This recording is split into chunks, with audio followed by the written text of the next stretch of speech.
উত্তর ২৪ পরগনার দত্তপুকুর থানার অন্তর্গত সুরিপুকুর আলগদিয়া এলাকায় ৩৪ নম্বর জাতীয় সড়কে ঘটে গেল এক মর্মান্তিক পথ দুর্ঘটনা। স্থানীয় সূত্রে জানা গিয়েছে, বারাসাত থেকে শিলিগুড়িগামী একটি মালবোঝাই ম্যাটাডোর গাড়ি নিয়ন্ত্রণ হারিয়ে এক পথচারী মহিলাকে ধাক্কা মারে। ধাক্কার জেরে ওই মহিলা ছিটকে রাস্তায় পড়ে যান এবং ঘটনাস্থলেই তাঁর মৃত্যু হয়। নিহত মহিলার নাম আয়েশা বিবি। তার বয়স ৬০ বছরের ঊর্ধ্বে বলে জানা গিয়েছে। তিনি সুরিপুকুর আলগদিয়া এলাকারই বাসিন্দা ছিলেন। প্রত্যক্ষদর্শীদের দাবি, দুর্ঘটনার পর ম্যাটাডোরটি রাস্তার ডিভাইডারে ধাক্কা মেরে উল্টে যায়। গাড়ির চালক গুরুতর আহত হয়ে অজ্ঞান অবস্থায় পড়ে থাকেন। পরে তাঁকে উদ্ধার করে চিকিৎসার জন্য বারাসাত হাসপাতালে নিয়ে যাওয়া হয়। ঘটনার খবর পেয়ে দত্তপুকুর থানার পুলিশ ঘটনাস্থলে পৌঁছে পরিস্থিতি নিয়ন্ত্রণে আনে এবং ঘটনার তদন্ত শুরু করে। এদিকে এই দুর্ঘটনার পর ক্ষোভে ফেটে পড়েছেন স্থানীয় বাসিন্দারা। তাদের অভিযোগ, দীর্ঘদিন ধরেই জাতীয় সড়কের ডিভাইডারের বিভিন্ন ত্রুটি এবং রাস্তার ধারে অবৈধভাবে বাস ও অন্যান্য যানবাহন পার্কিংয়ের কারণে দুর্ঘটনার ঝুঁকি বেড়ে চলেছে। রাস্তা পারাপারের সময় সাধারণ মানুষ স্পষ্টভাবে বুঝতে পারেন না কোন দিক থেকে কত গতিতে গাড়ি আসছে, ফলে প্রায়ই দুর্ঘটনার সম্মুখীন হতে হয়। স্থানীয়দের আরও অভিযোগ, সড়কের ওই অংশে পর্যাপ্ত স্ট্রিট লাইটের ব্যবস্থা নেই। রাতের অন্ধকারে রাস্তা এবং চলন্ত যানবাহন স্পষ্টভাবে দেখা যায় না, যার ফলে পথচারী ও চালক উভয়েরই সমস্যার সম্মুখীন হতে হয়। তাঁদের দাবি, পর্যাপ্ত আলোর ব্যবস্থা, অবৈধ পার্কিং নিয়ন্ত্রণ এবং ত্রুটিপূর্ণ ডিভাইডারের সংস্কার করা হলে অনেক দুর্ঘটনা এড়ানো সম্ভব।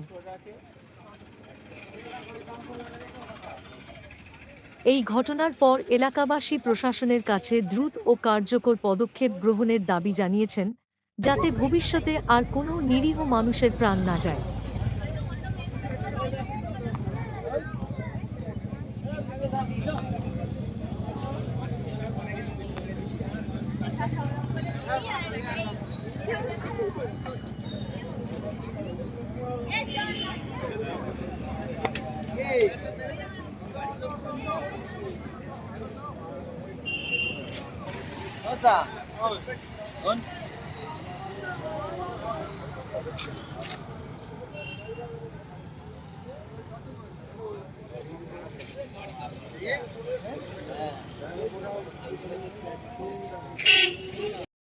अरे आधा खर्चा नहीं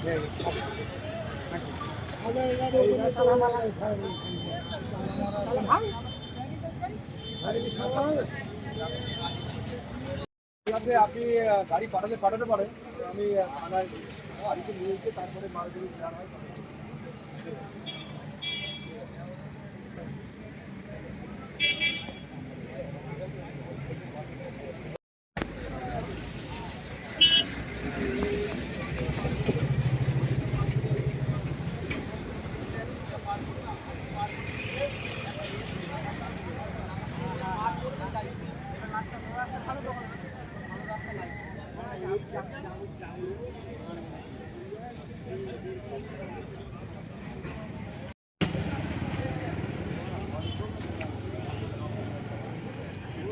अरे অন্যদের রাস্তা ও না চিনি তুলে তো রাস্তা পার হচ্ছে।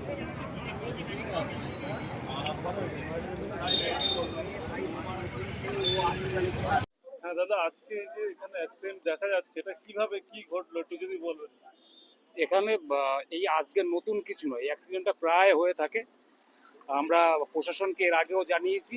এখানে যে আনঅফিসিয়াল একটা ডিভাইডার আছে, সেটাকে কিছু বাঙ্কার দিয়ে বন্ধ করা আছে, কিন্তু পাবলিক তো আপনারা জানেন একটু সুযোগ পেলে শর্টকাট মারার চেষ্টা করে। দীর্ঘদিনে আমাদের গ্রামবাসী তথা এলাকাবাসীর তরফ থেকে আমরা দাবি রেখেছিলাম, এই যে আনডিভাইডার যে আছে, ডিভাইডার যেটা আছে আনঅফিসিয়ালি, সেটাকে আপনার বন্ধ করার জন্য, কিন্তু প্রশাসন সেটাকে এখনো বন্ধ করেনি। তার ফলস্বরূপ আজকে এই বড় দুর্ঘটনাটা ঘটলো। এটা কোন জায়গায়, কি নাম এটা আমাদের পশ্চিম খিলকাপুর গ্রাম পঞ্চায়েত, আলগড়িয়া, মধ্যমগ্রাম বিধানসভা, দত্তপুকুর থানা। আচ্ছা, এই রোডটার নাম? এটা 34 নম্বর জাতীয় সড়ক।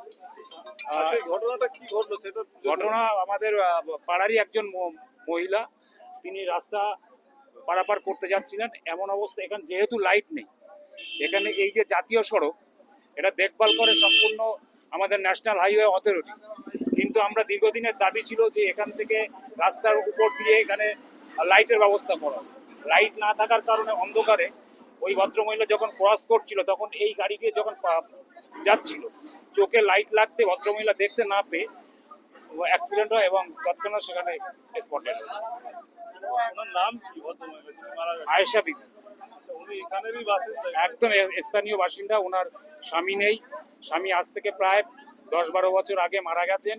উনি একদম অসহায় বিধবা মহিলা, ওনার কোনো ছেলে নেই, কয়েকটা মেয়ে আছে, তাদেরও বিয়ে হয়ে গেছে। গ্রামবাসীদের তরফ থেকে আমরা তাদেরকে সংসারের ব্যবস্থা করতাম, এইভাবে চলতো। সেই অসহায় মহিলা আজকে একদম তিনি এই মুহূর্তে কোথায়, হাসপাতালে? এখন আপাতত বারাসাত জেলা হাসপাতালে ভর্তি করা হয়েছে, সেখান থেকে যেটা ব্যবস্থা হওয়ার সেটা করবে।